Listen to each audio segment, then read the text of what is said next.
You're listening to the Novel Universe Podcast, a monthly YA lit podcast hosted by Dawn Abram and Elise Martinez, YA librarians from the Chicagoland area. Each episode features reviews and rants on new and upcoming YA books.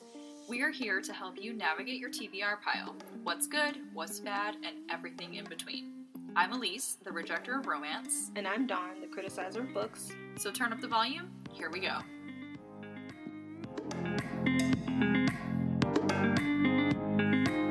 Hello everyone and welcome back to yet another episode of the Novel Universe Podcast.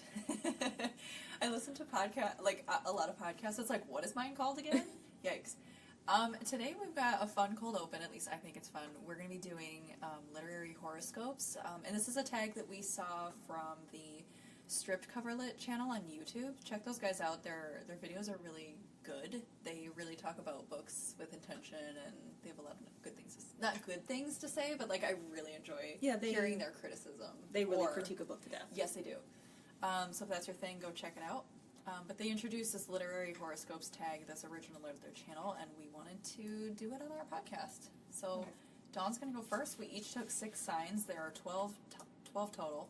And basically what we did is we took the personality traits of each sign and assigned a book to it that we felt exemplified those traits. Okay, and go. So mine was Aries. That was first, and that is frank and direct. This book was uniquely its own, both in originality and voice. So I tried to use underrated books or books a lot of people things like are, Throne of Glass. Yeah. I try to stay away from the really popular books. So for Aries, I chose Vicious by V.E. Schwab. This is new adult. The characters are in college. And I chose it mostly because of the originality and the voice. If you have not read it, it is about 2 college roommates, and they are setting out to try to become superheroes, and they discover a way to become superheroes. One of them kind of takes it and develops a god complex, and he kind of goes around and says, well, you're a bad guy, so therefore I'm judge and jury and I'm going to kill you. And he sets his friend up for failure, and he sends him to jail. So when he comes out of jail, he's out for revenge, and he also has superpowers. So it's about these 2 anti-heroes, if you will, which is original. Usually books have a hero and an anti-hero, or a hero and a villain. And this one, you're not sure who to root for because they're both pretty bad, but you do eventually choose one. But it's a really good book. It is a duology. Vicious is book 1, and I can't remember book 2. That's great. All right, I'll do my first. We can go back and forth. My first one is Scorpio, and that's an intimidating text that took a while for you to conquer, but you're glad that you did. And for this one, I chose Nevernight, both because it had a very Scorpio vibe, like that kind of dark, slightly gothic, definitely intimidating. This was a book I was not interested in reading because it's not that I wasn't interested in reading it, actually. It just wasn't on my radar. Dawn recommended it to me, and it's about this girl. What's her name? Mia. Thank you. We do our research. As I'm saying that, I'm I literally wrote the title and nothing else. Yeah. What was I planning on saying? Anyway, Mia she eventually finds herself as an assassin in training for this church of death. Yeah. More or less. That's all I'll say about it. And she is she's a very Scorpio-esque character. She's out there. She's dark. She's got this hidden side to herself. And I just thought that was a really perfect combo. That's all I'm going to say about that. So I think my next one I did wrong. Uh-oh. It was Cancer, a book you didn't care for at first, but the ideas it implanted within you made you read it again. So I also chose Nevernight, but I went by the description where it says a book you didn't care for at first. Mm-hmm. I'm not really into astrology as much as Elise is, so I'm just I don't know. No, it's totally up for your interpretation. Okay. There's no right or wrong here. All right, so I chose Nevernight by J. Kristoff. Elise already did the synopsis, so I won't. But I chose it because I basically pick my books on if other people recommend them. I'm not too original in books I pick. If it has a high rating on Goodreads, chances are I'm going to read it. And it did, and I heard a lot of people talking about it, so I gave it a try. And I got to a certain point. There is a very graphic sex scene. And I'm like, I thought it was YA, and I cannot read sex in YA because it's creepy. So I put it down, I put it away, I was like, I'm not going to read this. And I did some research and found out it was an adult. And then I picked it back up and I was like, hello. So this just like totally changed my mindset because it's an adult book. So that's why I chose it, because I originally just like got a quarter of the way through and was just like, yeah, I'm not going to read this. And then I picked it back up again. I'm glad I did because it's a great series. It's really good. It will be finished in October, I believe. Dark Dawn comes out, 3rd book. So if you're looking for a really good, mature fantasy, then yeah, you should pick that one up. All right. My next one is Pisces, which stripped coverlet described as lighthearted and fun, an easy book to read. You were able to sit and finish it in a single setting. As someone who pays attention to astrology, I have to politely disagree with this description of a Pisces. We seem lighthearted and fun, but we're not. At first, that's like our appearance of like, oh, these people are really easygoing, they're nice, blah, blah, blah, but we have a lot going on under the surface. So I chose a book a little bit more on that side of the interpretation of the Pisces, and I chose In the Neighborhood of True by Susan Kaplan-Carlton. I read this book earlier this year, and I really liked this book. It seems like a straightforward historical fiction, teen historical fiction with a romance thrown in. And the cover is like pink and it's got flowers on it. So It's got all these appearances of a lighthearted book. But when you get into the story, it like really uncovers anti-Semitism and racism in the South. And it's about this girl, I cannot remember her first. I'm horrible with character first names, clearly. But she moves from New York City with her mother and her sister after their father dies. And they kind of start over by living with her mother's parents. And they basically, it becomes very apparent that if she wants to fit in here or if she wants to be successful here, she needs to hide her Jewish faith and culture. And that obviously causes conflict in the story. I also liked this book because it diverges from, I felt that it diverged from typical teen tropes of where like the teen gives up a lot for their love interest and, you know, the teen struggles with their religion but like doesn't really have a solution that I feel is realistic to that character. And it did a lot of things that I appreciated reading in the story. So that's my interpretation of a Pisces read. Lighthearted and fun, but stuff happening under the surface. I think that's pretty accurate. Okay. So my next one is Libra, a book that tackled a number of different subjects and brought them together in a grand, harmonious fashion. I am a Libra. I don't know how accurate that is. But the book I chose was All the Crooked Saints by Maggie Stiefvater. I chose this because, well, first of all, let me backtrack. It didn't get a lot of love as Maggie Stiefvater deserves because of her popularity with Raven Boys. It suffered from the book toxic, YA book toxic, you know. Oh, the toxic YA community. Yeah. So even before the book was published, people were like, this is offensive because she's a white woman and she's writing about Mexicans and she shouldn't do that. And before that, they were blasting the Raven Boys because they had no diversity. And so then she did a book that had featured all Mexican characters, and then everybody was like shitting on her over that. I am not Mexican, but I didn't feel like it was offensive. She at no time did any stereotypes or anything. The characters were, I believe they were Catholic, and they were Mexican. It was not more historical fiction, but it did have some historical fiction elements into it. So if you get a chance, I would say read All the Crooked Saints, especially if you like a deeper thinker book and not fluff. So I chose this because it does tackle a number of subjects. This book is about a family of saints, and the main saint, Daniel, people come to them because they have problems and they need help. And so what Daniel does is he makes them wear their problems on their sleeve. So there is a priest, and he has a coyote head, and I believe he was a womanizer, if I'm not mistaken. Then there's a guy who is self-absorbed, and so he literally turns him into a giant.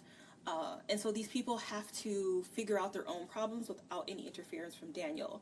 But he falls in love with one of the pilgrims, and then all hell breaks loose. He runs away, and his family tries to find them. But there are other supporting characters who have their own thing going on. It's not contemporary, obviously, because they're saints and it's kind of magical, paranormal. There are a lot of themes, even on the cover. There's a lot going on in this book, and if you do like to pick books apart, or if you have a book club or something, it's a really good book. So I encourage you to check it out. My next pick is for Gemini, which is described here as quick-witted, handsome, and an all-around delight. And again, I slightly diverged from that. They are quick-witted, but I wanted to also include their sort of duality, their dual nature. Gemini are twins, so there's like often two sides to these people, and they're also very curious and inquisitive. So I chose The Gilded Wolves by Roshni Chokshi. This book is told from like 6 different perspectives, so there's that kind of like dual side to the overall plot of what's happening. You get everyone's different perspective.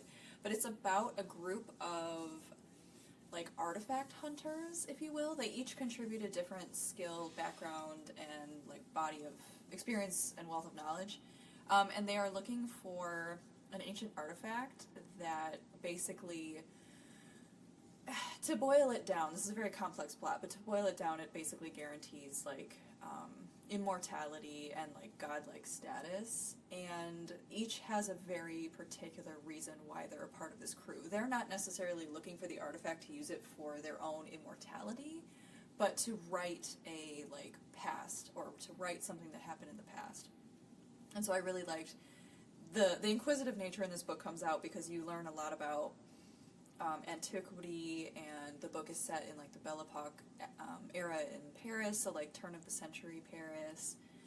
They are all like readers, and they like to study history, and if you're into that kind of thing, it's kind of like Indiana Jones meets Six of Crows a little bit. If that's your thing, you will really like this book. But that's my pick for Gemini. All right, Capricorn, a book that followed all the right steps. You knew it would be good, and it faithfully delivered. Much to Elise's chagrin, I chose The Lie Tree by Frances Hardinge. I had read... Wait, I'm sorry, what sign is this for? Capricorn. Oh, okay, yeah. Yeah. I read her first book. I'm looking at the cover, and I cannot remember the name of it. I didn't like it, but there was something there. I could tell she was a good writer. So I was like, okay, let me try her next book, because I had a feeling it was going to be pretty good. And it was. I know, like, Elise had an issue with the main character. She wasn't a likable character. I think that was intentional. Mm-hmm. I don't know, it's a very dark book. The girl, the main character, she's not a fun time. Mm-hmm. She's very much in her head. Her mom is pretty awful. Her dad uses her. Her brother is, I believe, he has some kind of disability, but I can't remember what it was. Yeah. But it's basically about lies and gossip and how it can eat away at relationships and your life. So I thought it was a pretty interesting way of, she kind of ties some religion in there. Was it Victorian? Like, yeah, because like Darwin was just coming on the scene, and people were really starting to leave religion. Yeah. So yeah, it is kind of historical fiction in a way. So there's a lot going on there. It is very dark. Although the main character is 12, it is not a middle grade book. She tends to do that. Her main characters are always like 11 and 12 and 9. But they're not kid books. I don't even consider a teen book. I don't think a teen could literally get through her books. They're intense. Yeah. Yeah. It's The Lie Tree by Frances Hardinge. All right. My next one, my next one is Virgo, and I chose this, it's sophisticated and intelligent, and stripped coverlet said a nonfiction book that pushed you to learn something new. I did not pick a nonfiction book. I chose a YA fiction book that pushed me to learn something new and consider a new viewpoint on something, and I chose A Heart and a Body in the World by Deb Coletti.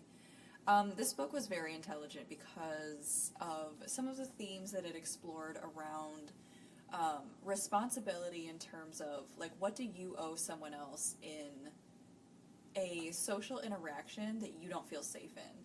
And so she explores how, like, women are sort of raised to believe that we need to be simultaneously sweet and welcoming and kind to everyone, but constantly on our guard, not open, and just abrasive. And so she explores what happens when a teen gets caught between those two socially imposed identities. And before the book begins, the main character, Annabelle, has experienced some kind of intense trauma. We don't really know what that is. But in order to deal with this trauma, she decides that she's going to run cross-country from the Seattle area down to, I think it's like Boston or Washington, D.C., I can't remember, but somewhere completely on the other side of the country. And as she's running cross-country, her grandfather's in an RV kind of like behind her following along to make sure she gets to the next checkpoint. But she's sorting through this trauma in her mind, and she's asking herself these questions of, did I lead this person on? Did I bring this on myself? And the questions and the answers that she kind of sorts through was just really mind-boggling, mind-opening. I hadn't considered things like that before. I really recommend this book for a variety of reasons, but it was pretty well written in terms of the thematic elements that this book introduces. So again, that's A Heart and a Body in the World by Deb Coletti. Okay, Taurus is Nothing Worth Having Comes Easy. What book exemplifies the struggle and fortitude of the bull? So I chose The Reader by Tracy Chee. This is for all you Throne of Glass people who need something else. Please pick something up in Sarah J. Maas. There are some other great fantasies out there, and this is a really great fantasy, but you do have to stop and think. Yes, go ahead. No, I'm not going to interrupt you. Go ahead. Okay. It is a thinker. It's not all laid out for you. You do have to pay attention, but it is a very well-rounded book. It follows our main character, Sophia, who, and her overcomeness is her parents have both been murdered. That's not a word. Overcomeness. I was like, I'm going to use that word. Her struggle. Yeah. Her parents have both been murdered. She watches her aunt get taken because that's her only, like, adult in her life. And then she has to find them, and on her way, she discovers that she has some powers, and she kind of has to discover all that. And it is also a world where people do not read, where they just tell stories. So there's her perspective, then there's a pirate and his perspective, and she's reading the book about the pirate, but it's happening at the same time. I think people get kind of confused at the storyline is happening concurrently, but it's also happening in the future and in the past. It kind of jumps all over the place, but if you really pay attention, it is a great book. But yeah, that's why I chose it, because it was, you told me overcoming obstacles. I had to ask Elise what the heck Taurus is, because I didn't know. So that's my choice. That's a good pick. My next one is for Sagittarius. And Sagittarians are a fire sign. They're fiery, they're outgoing, they're also very curious, but they're more obsessed with like the search for truth.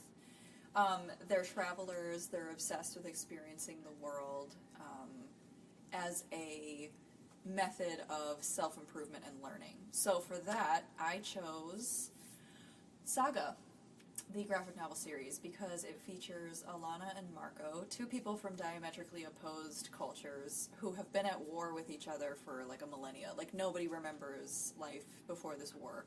They are different alien species. They're raised to hate one another, but somehow they find themselves together and they fall in love, and they have a baby. So the book begins with them giving birth to their baby Hazel, and life being about, they're basically on the run because this baby shouldn't exist according to what both of them have been taught by their society.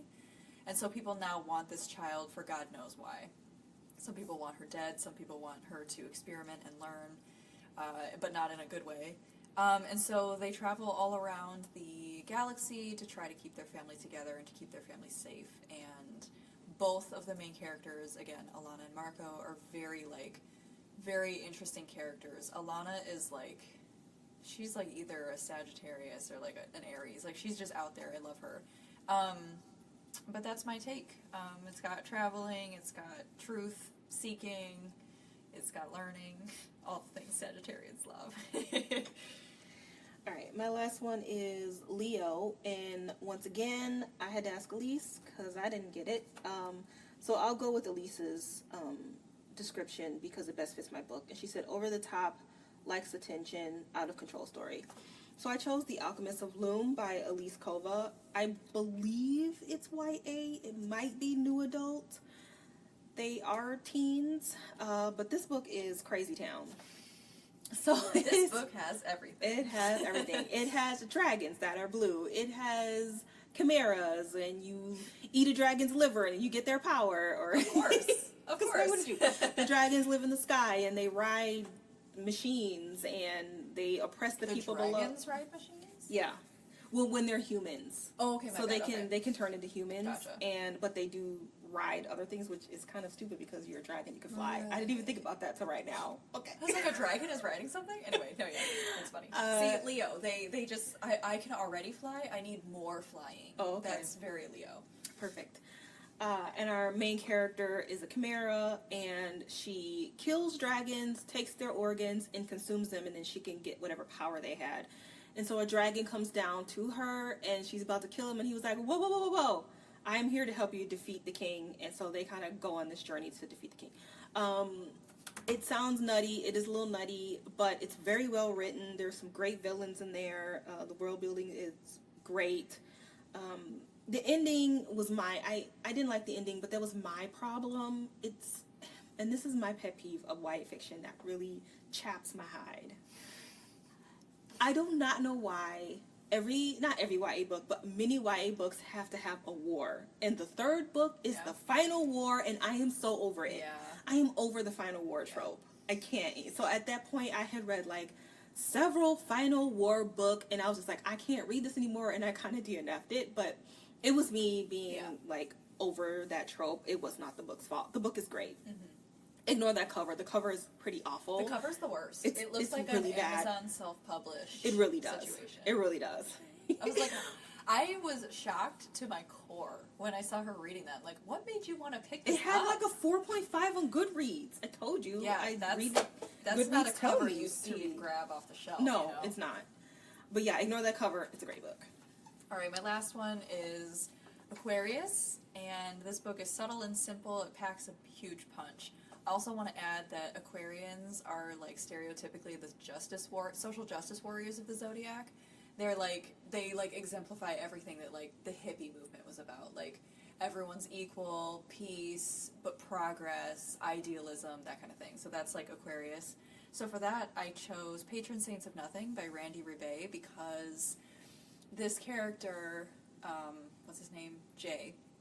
He is a Filipino American, and he learns that his cousin was murdered by, he was murdered in part of the drug war in the Philippines that is kind of perpetrated by President Duterte. Is that how you were saying that? Okay.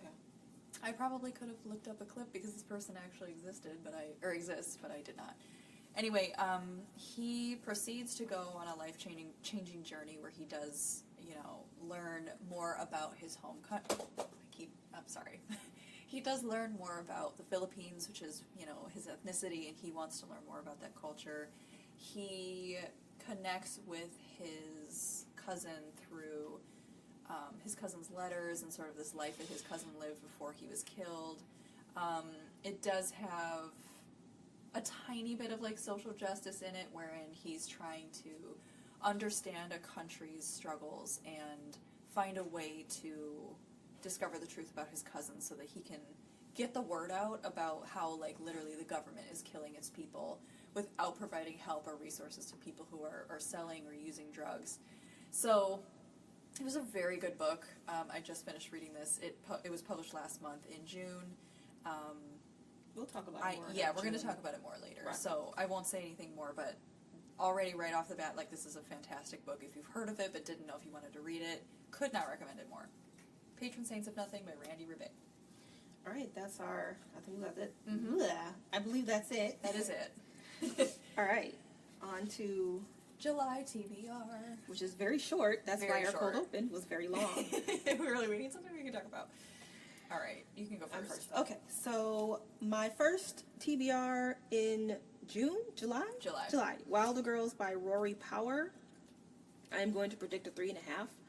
This is a magical realism book, kinda maybe. Okay, so it's about a group of girls who are quarantined in their private school on the East Coast, and we don't know what their disease is. The government is still trying to figure it out. In the meanwhile, girls are dying, and they get like attacks, and so out of nowhere a girl will just have this vicious attack, and I don't remember. Of course I don't remember because I didn't read it yet. But they get attacks, and so girls are kind of disappearing and dying, and but once they get taken to the infirmary and they're never seen again. And so our main character is like, oh, what the hell is going on? I need to investigate when her friend gets taken. So it is a magical realism. It's weird YA. And the cover is interesting. It's got a girl really with scratches across her face and there's like flowers in. It's like a ribbon. Oh, it's like, a ribbon. It's like okay. her face is like cut out in certain areas where the ribbon is wrapping around her otherwise her face. Yeah, it's very unique. Google it. Okay. All right, my first July TBR is Cami Garcia's Teen Titans Raven graphic novel. This book is pretty hyped, obviously, because Cami Garcia is really well known because of her Beautiful Creatures series, and she writes something else. The 100, is that her too? No. Who was that? Somebody Morgan, else. Kate Morgan. Okay, well, my bad. But she did write the Beautiful Creatures series. I grabbed this book at ALA, so I am excited to dig into it and read it. I mostly picked it up because it's short. I don't know much about Teen Titans, however, I have started reading the first couple chapters. You don't really need to know much about Teen Titans to orient yourself in this plot, so I think if this is an attempt at an origin story and kind of taking it in a different direction for like new readers to attract a new readership to this series. I think this book is going to be good because of the artwork, because Gabriel Piccolo does the illustrations, and he's freaking huge. Like, he has millions of followers on Instagram. His artwork is not, like, convoluted. It's in the style that I like, which is very much like Fiona Staples and Cliff Chang, who, Fiona Staples did Saga, Cliff Chang did Paper Girls. I like that kind of, like, I don't know how to describe that artwork, but it's kind of similar. So I'm expecting to like this because of the artwork. I'm not necessarily expecting to like this because this is going to be a great story. So that's my prediction. You didn't give it one. What? I didn't give it a rating? No. I'm going to bump it up to a 4 for the artwork. Okay. Yeah. Alright, so my last book is Merciful Crow by Margaret Owen. This is about, I'm sorry, I have to think, all my books are kind of running together. A group, they're called crows, and their job is to go into villages. When villages, they'll send up a smoke signal because they have someone who is a sinner and therefore their body is plagued. And so they need to get rid of that plagued body before it spreads throughout the village. And that's their job. But they are on the bottom of the caste system, so there's 12 castes and they're on the bottom. So they are sent to the palace because a smoke signal went up to get bodies from the palace, and it turns out to be the prince and his body double. And that's all I'm going to say because the rest is spoilers. So, interesting world. I've never read anything about people having to get rid of plagues by taking bodies and burning them or anything. I mean, that's commonplace in fantasy, but I've never seen it where it's somebody's job. So I predict a 4. It's got some pretty good reviews on Goodreads, so we shall see. Indeed. My next book is also about crows. Apparently crows are having a moment in YA. they are. This is The Storm Crow by Kaylin Josephson. I can't say a ton about this book because I had to review it for SLJ, so spoilers, I did already read it. But it's about this country called Rodair, and their society is entirely propped up by these elemental crows, which is how Goodreads describes it. So some crows are responsible for forgery and like metalworks. Others are like for fire. Another one are the warriors. Other crows are healers, etc. It's a whole kind of society, I guess, if you will, that's built around these crows and their ability. The main character's name is Anthea, and the book starts off with her country being attacked by their enemy to the north, and they destroy everything. It's not a spoiler, it's on the back of the book. And she suddenly has to step up to this responsibility that she was not ever expecting to have to be a part of. So, of course, there's, like, the who am I argument, and how do I fix my home country, and blah, blah, blah. I find crows, like, really gothic and interesting, so I was like, okay, maybe I'll like this. I predicted a 4-star, and that's all I'll say. Okay. So yeah, All right. that's it for our July teas. Yeah. If you like what you hear, you may, please, not may, do whatever you want. You can follow us we are now on Google Play officially and Apple. Spotify is still being an asshole. Come on, Spotify. So there are some podcasts on Spotify, but there's like 3 and they're out of order. Apologies. We're working on it. Yeah. We're work in progress here. We're working on it. We would like to do another read along with the universe. If you do not know what that is, we pick a hype book and we read certain chapters and we discuss weekly. The last book we did was Wicked Saints. It is further down on the episode list if you want to take a look. Is there a hype book coming? There's a lot of books coming out in September. I feel like... I think we could probably do one in September. Yeah. I don't have a title off the top of my head, but we'll figure it out. There's a lot of hype books out there. But if you have any suggestions, please let us know. We do have a Facebook group. Yeah, that 2 people follow. But nice. You can be number 3, 4, and 5. Join the 2. Nice. Thank you for joining us, and we'll catch you in the next podcast.